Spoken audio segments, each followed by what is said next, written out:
Right, so this is Valley View Road, Maracas Royal Main Road. This is the river.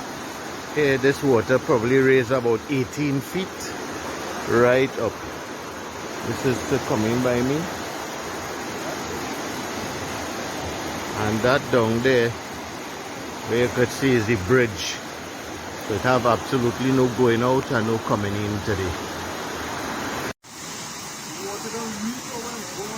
This is the Apono River and the double stand. This is the look at the double stand where it is. All over Maracas and Joseph is flooding.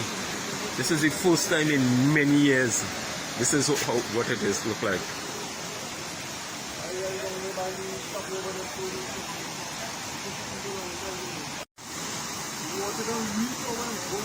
This is the Apono River and the double stand. This is the look at the double stand where it is. All over Maracas and Joseph is flooding. This is the first time in many years. This is what it is look like.